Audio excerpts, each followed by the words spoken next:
کہاں ہیں شہاب الدین غوری؟ کہاں ہیں وہ لوگ جو میدانوں میں آ کے صرف ان کا نام لیا جاتا تھا تو دنیا کانپ جاتی تھی؟ وہ کہاں گئے؟ اٹھ گئے سب لوگ، چلے گئے، ختم ہو گیا معاملہ۔ وقت اب ہماری طرف بڑھ رہا ہے، اب تیزی ہے، اب پیغام اجل آیا، کئی ہمارے ارد گرد سے اٹھا کے لے گیا۔ اب ہمیں بھی تو واپس لوٹنا ہے نا، تو کچھ تیاری کر لیں، کچھ ارادہ کر لیں، اور بارگاہ رب رسول کی اس طرح کی ہے کہ بس جانے کی دیر ہے، بس صرف جانے کی دیر ہے، صرف جانے کی۔ اور اللہ رسول کی بارگاہ دوستو وہ والی ہے کہ جہاں نا زیادہ منت بھی نہیں کرنی پڑتی۔ وہ جو 4-5 لوگ تھے نا مکہ مکرمہ میں، انہوں نے بہت ہی اسلام کی مخالفت کی حد کر دی تھی، ان کے لیے حکم ہوا تھا جہاں ملے قتل کر دو۔ اکرمہ تھے، ابن خطل تھے، کچھ اور لوگ تھے، تو پتہ ہے ان کو کسی نے مشورہ کیا دیا تھا؟ کسی کافر نے مشورہ دیا، پر پتہ صلاح کیا دی تھی؟ اس نے کہا تھا تم نے بڑی زیادتیاں کی ہیں، بڑے بے ادب ہو، کسی صحابی کے قابو نہ آنا، مار دیے جاؤ گے، اپنی خطاؤں کے سبب سے تم مار دیے جاؤ گے، لیکن اگر کسی طریقے چھپتے چھپاتے رسول پاک کی بارگاہ میں پہنچ جاؤ نا، اگر وہاں کسی طریقے چلے جاؤ۔ ہم نے پوچھا معافی کیسے مانگیں گے، منہ کیسے دکھائیں گے، ہم نے اتنے ظلم کیے، اتنی زیادتیاں کی، کیسے معافی مانگیں گے؟ تو کہنے والے نے کہا کہ نہیں کچھ نہیں، تم بس کہہ دینا ہم آ گئے، اس سے زیادہ تو بات ہی کوئی نہیں، اتنا ہی تو صرف کہنا ہے آ گئے، اور نہ آتے تو جاتے بھی کہتے، بس تم اتنا کہہ دینا ان العبد اذا اعترف ثم تاب تاب اللہ علیہ۔ نبی کریم علیہ السلام نے فرمایا بندہ جب آ کے کہتا ہے نا یا اللہ میں بھول گیا تھا، غلطی ہو گئی، ان العبد اذا اعترف، مان جو گیا ہوں، مان جو گیا، غلطی ہو گئی، جب کہتا ہے نا میں بھول گیا، ثم تاب، پھر وہ توبہ کرتا، تاب اللہ علیہ، اللہ دیر کرتا ہی نہیں، فوراً توبہ کو قبول فرما لیتا۔ ہمارے ہاں نا کچھ لوگ تو طبعاً سخت ہیں، اللہ معاف فرمائے، اور کچھ رد عمل کے طور پر سخت ہو گئے، کچھ باتیں دلوں میں بیٹھ گئی ہیں جنہوں نے طبیعتوں کو سخت کر دیا ہے۔ کبھی کہیں آپ بہو سے کہ چلو بوڑھی ساس سے اگر کبھی کو بات سخت نکل گئی ہے تو معاف کر دے، وہ تیار نہیں ہوتی، وہ کہتی ہے تمہیں پتہ نہیں میرے ساتھ کیا کچھ ہوا۔ کبھی ساس سے کہا جائے نا چلو بھول گئی تھی بچی تو آپ درگزر کر دیں، تو کہتے تمہیں پتہ نہیں میرے اندر سختی کتنی آ گئی ہے، دکھ کتنے بیٹھ گئے۔ ہم نا طبیعتوں میں سختی کر بیٹھے، ہمارے دل دھڑکتے ضرور ہیں لیکن صرف اپنے بچوں کے لیے، ہمارے سینوں میں درد اٹھتا ضرور ہے لیکن صرف اپنوں کے لیے۔ ہم نے نا 2 4 5 6 باتیں جمع کر کے ان پر پورا ذہن بنا کے سخت ہو گئے ہیں، طبیعتیں سخت ہیں، دل سخت ہیں۔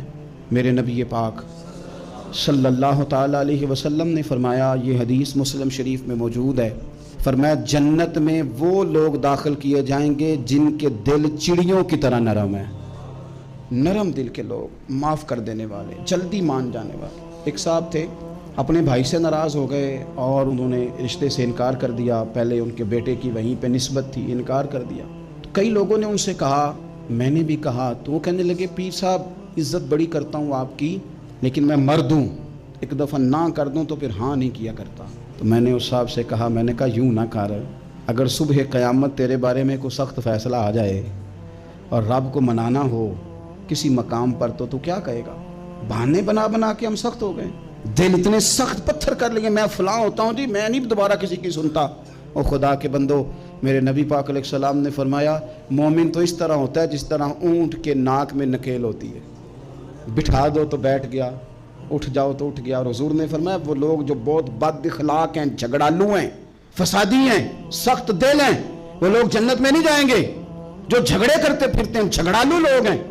عزیز دوستو، اپنی زندگی کے اندر طبیعت میں نرمی، اگر طبیعت نرم ہو گئی نا جی، مزاج میں نرمی آ گئی، تو پھر آپ محسوس کریں گے کہ آپ معاف کرتے بھی جلدی ہیں اور معافی دیتے بھی جلدی ہیں۔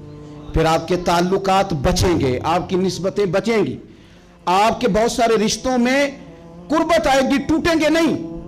ایک تو دل نرم کریں، کسی شخص کے بارے میں دل میں کوئی بات ہے تو اسے معاف کریں اور معافی دیں۔ کچھ لوگ بالکل ٹھیک ٹھاک ہوتے ہیں، کوئی ناراضگی نہیں ہوتی، لیکن آپ نے بچی کی شادی کا کارڈ دیا نہیں تو فوراً ناراض ہو جاتے ہیں، اور پھر آپ سمجھا رہے ہیں، قائل کر رہے ہیں، وہ تیار ہی نہیں ہے قائل ہونے کو۔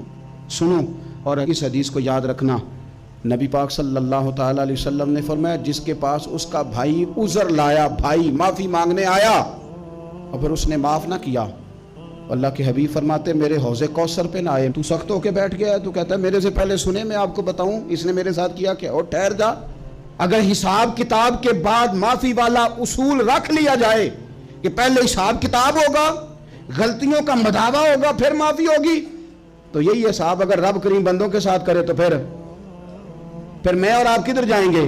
تو اس سادی بات پہ آ جاؤ نا، تو 2 جملوں میں حضور نے سمجھائی ہے، فرمایا تم رب کے بندوں کو معاف کر دو، اللہ تمہیں معاف کر دے گا۔ تو آج کی شب سے پہلے، آج کے دن سے پہلے، رمضان المبارک کے تشریف لانے سے پہلے اپنی طبیعت کے اندر ایسا ذوق لائیں، ایسی طبیعت لائیں کہ ہم نے معافی دینی بھی ہے اور معافی لینی بھی ہے۔ بعض اوقات ہم رسم ادا کرتے ہیں شب برات سے پہلے، یہ سوشل میڈیا پہ چل گیا، فلانے کو فلان کہہ دیا، اگر کوئی کبھی ہوئی نا تو معاف، ایسے تو نہیں نا معافیاں ہوتی۔ ہمیں پتہ ہوتا ہے ہم سے کون ناراض ہے، ہمیں خبر ہوتی ہے ہم نے کس کو تکلیف دی، ہمیں پتہ ہوتا ہے کس نے ہمارے لہجوں سے پریشانی پائی ہے، کون ہے جو ہماری وجہ سے اذیت کا شکار ہے، تو اس سے جا کے معافی مانگے، تو یہ چیزیں معافی کا سبب بن جائیں گی۔ اور پھر میرے نبی پاک صلی اللہ علیہ وسلم نے 2-4 چیزیں اور بھی بیان کی ہیں، میرا دل کرتا ہے کہ وہ بھی ذرا آپ کو عرض کر دوں۔ حضور سید عالم علیہ السلام نے نا جنت میں لے جانے والے جب اعمال بیان کیے تو حضور علیہ السلام نے فرمایا کہ ایک تو زکوٰۃ صحیح ادا کرنا، شرک سے بچنا، توحید پہ قائم رہنا، اور زکوٰۃ ٹھیک ادا کرنا، اور اپنے رشتہ داروں سے اچھا سلوک کرنا، جنت میں داخل ہو جاؤ گے۔ یہ جو ہمارے زیادہ قریبی لوگ ہوتے ہیں نا، ان کا حق بھی شریعت نے زیادہ رکھا ہے، اور یہ بعضوں کا تکلیف بھی زیادہ دیتے ہیں۔ لیکن میرے عزیز، ایک بات سمجھ لیں اچھی طرح سے اور اپنے دل میں بٹھا لیں، میں نے درجنوں بار کہی ہے، پھر کہتا ہوں، اللہ تعالیٰ نے جو خاندان میرے لیے پسند کیا ہے نا، مالک نے مجھے وہاں پیدا کیا ہے، تو جو چچا اللہ نے میرے لیے پسند کیا ہے وہ مجھے بھی پسند ہونا چاہیے، اور جو ماموں اللہ نے میرے لیے پسند کیا ہے وہ مجھے بھی پسند ہونا چاہیے۔ انسانوں کے اندر کمزوریاں بھی ہوتی ہیں، خوبیاں بھی ہوتی ہیں، لیکن ہمارا یہ مسئلہ بن جاتا ہے کہ ہم نہ صرف کمزوریوں کو ڈسکس کرتے ہیں، خوبیوں کا تذکرہ کرتے ہی نہیں۔ اپنے مزاج کے اندر اس بات کو آپ نے پیدا کرنا ہے۔ آج ایک اور ارادہ بھی کریں، ایک اور اپنے ذہن کے اندر بات بھی زیادہ شوق کے ساتھ پیدا کریں۔ آپ یہ کوشش کریں کہ اپنی صلاحیتوں کو دیکھیں کہ آپ میں کیا خوبی ہے، بولنے کی ہے، لکھنے کی ہے، مال خرچ کرنے کی ہے، کسی کو پیغام دینے کی ہے۔